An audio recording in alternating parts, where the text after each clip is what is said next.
Actually Shyamkanu মহন্তৰ যিবিলাক অনুষ্ঠান আছিল ৰদালি এইবিলাক অসমীয়া সংস্কৃতিৰ লগত জড়িতই নাছিল আৰু সেই কাৰণে মই কেতিয়াও শ্যামকানু মহন্তৰ কোনো অনুষ্ঠানতে নগৈছিলো। এবাৰ মই জজফিল্ডত তেওঁৰ অনুষ্ঠানত গৈছিলো, সোমাওতে মঞ্চৰ পৰা গাহৰি গাহৰি বুলি চিঞৰি থকা কিছুমান শব্দ মই শুনিলো।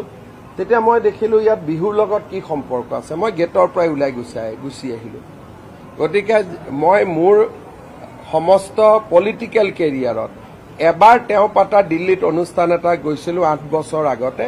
আদাৰৱাইজ শ্যামকানু মহন্তৰ মই কোনো অনুষ্ঠানত নগৈছিলো। ব্যক্তিগতভাৱেও তেওঁৰ অনুষ্ঠানবিলাকত মই কেতিয়াও এনকাৰেজ কৰা নাছিলো।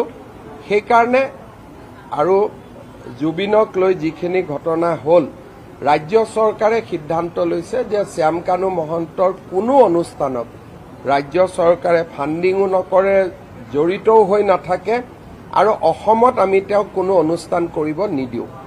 দ্বিতীয়তে ভাৰত চৰকাৰকো আমি জনাই দিছো যে তেওঁক যাতে কোনো ধৰণৰ স্পন্সৰশ্বিপ বা ডিৰেক্টলি ইনডাইৰেক্টলি তেওঁক যাতে পেট্ৰনাইজ নকৰে, কাৰণ তেওঁৰ অনুষ্ঠানবিলাকে আমাৰ অসমীয়া সংস্কৃতিক প্ৰতিনিধিত্ব নকৰে।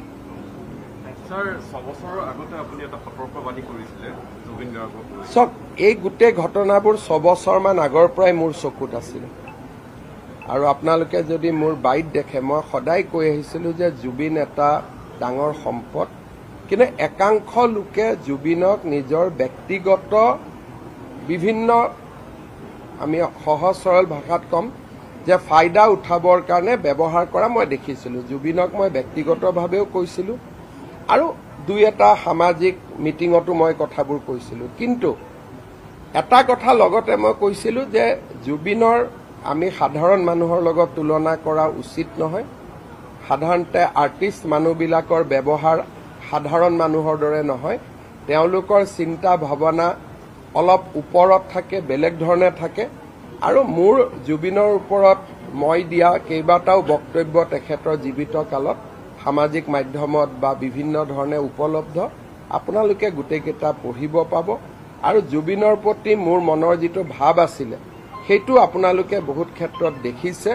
কিন্তু যিসকলৰ এটা চাৰ্কেল আছিলে সেই চাৰ্কেলটোক লৈ মোৰ যেনেকৈ আজি ৰাইজে প্ৰশ্ন তুলিছে, মই 6 বছৰ আগতে সেইটো প্ৰশ্ন তুলিছিলো। আৰু এটা কথা আমি কৈ থৈ দিওঁ যে যোৱা সংসদীয় ইলেকশ্যনত শ্যামকানু মহন্তৰ প্ৰত্যেকটো পোষ্ট আপোনালোকে পঢ়িব, থ্ৰ' এণ্ড থ্ৰ' তেওঁ নৰেন্দ্ৰ মোদী আৰু আমাক বিৰোধিতা কৰিয়ে সামাজিক মাধ্যম চলাই গৈছিল। যোৱা MP ইলেকশ্যনৰ সময়ত তেওঁৰ যদি শ্যামকানু মহন্তৰ গোটেই পোষ্টবিলাক দেখে, তেওঁ গোটেই পোষ্টত নৰেন্দ্ৰ মোদী আৰু আমাক সমালোচনা কৰা আৰু ইলেকশ্যনত বিজেপি হাৰিব বুলি প্ৰেডিকশ্যন কৰা তেওঁৱে মেইন মানুহ আছিলে। আৰু তেওঁৰ লগত মই ব্যক্তিগতভাৱে কথাও নাপাতিছিলো। মোৰ মোবাইলত অজস্ৰ মেছেজ আছে, মই তেওঁক এটা ৰিপ্লাইও নিদিছিলো। গতিকে তেওঁৰ ওপৰতো মোৰ যিটো দৃষ্টিভংগী তেওঁ নিজেও জানে। মই বহুত দিন তেওঁক কৈছো যে তোমাৰ যিটো তুমি কৰা এইটো উচিত নহয় আৰু অসমখনক লৈ যিটো সংস্কৃতিৰ নামত যিটো অপসংস্কৃতি সেইটো মই কেতিয়াও ছাপোৰ্ট কৰা নাছিলো আৰু সেইকাৰণে শ্যামকানু মহন্তৰ লগত মোৰ বহুত বেছি সম্পৰ্ক নাছিল। কিন্তু অসমখন কিমান ডাঙৰ, ইজনে সিজনৰ লগততো ক'বাত নহয় ক'বাত গা খুন্দিয়াবলগীয়া হয়েই।